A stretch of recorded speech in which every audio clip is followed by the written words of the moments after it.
Hey YouTube, today I'm going to try and show you how to do a Rapala knot, flipping jigs, and see if I can't show you how I do it, and hopefully help some people out there that are curious. I just got a black and blue jig here, got a couple rattles on it, you know, standard weed guard, and I like to use a Rapala knot, and a Rapala knot to me allows you to give more action to your jig when you're swimming it or jerking it off a riprap or trying to sling it under docks up and over any obstacles.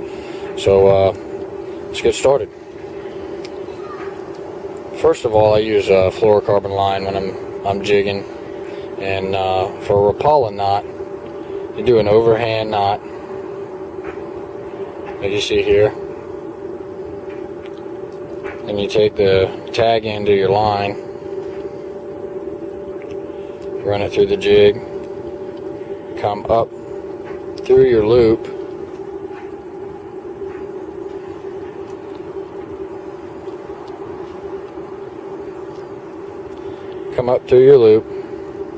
wrap it around the line 3 or 4 times, and then you send it back down through your loop. Now you pull the tag end.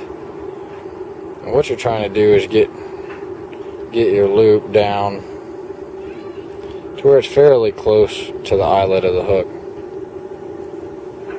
And in order to achieve that, you pull both ends at the same time, cinch them nice and tight, so that you have your Rapala knot.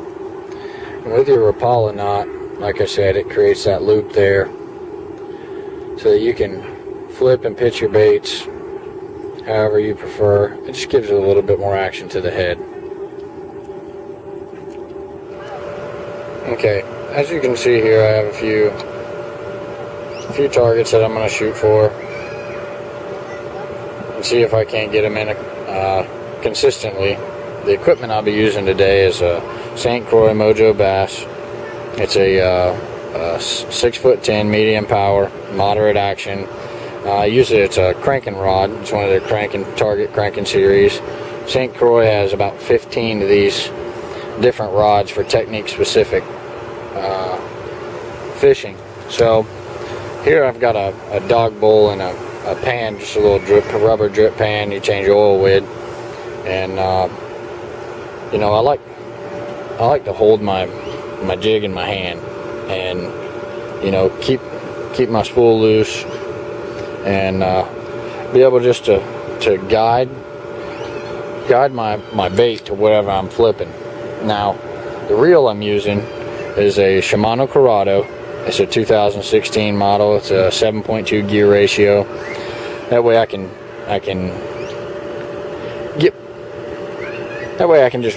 reel up, you know, all that dead water that you're fishing. I can reel up quick and get my bait back out there.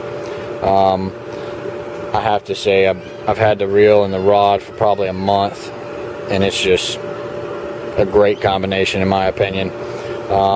So let's get started. Like I said, first of all, I'm just going to start pitching. You know, the object is not to make the bait splash hard in the water.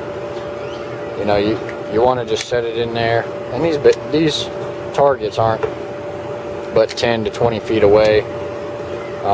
They're not too difficult, and see, when you're doing this, it's repetition. You got to keep practicing, keep trying. You know, try shorter distances, and you'll get better as time goes on. But see, what I like to do is when I'm using a jig, or I'm flipping, or what have you, I like to try to get as close to the water as I can without making it make a huge splash. And the purpose behind that is to keep from scaring anything out from under docks or riprap or whatever I'm fishing that time of day. And see, I'm by no means a professional, but see, that was a good pitch.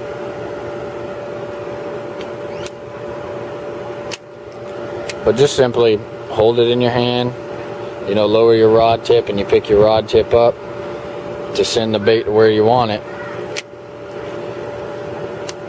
I got a new camera here I'm trying to figure out, and please excuse the shot. But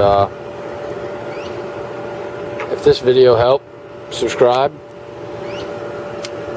and give it a thumbs up. I appreciate it. Tight lines. Get out there and catch some fish. Thank you.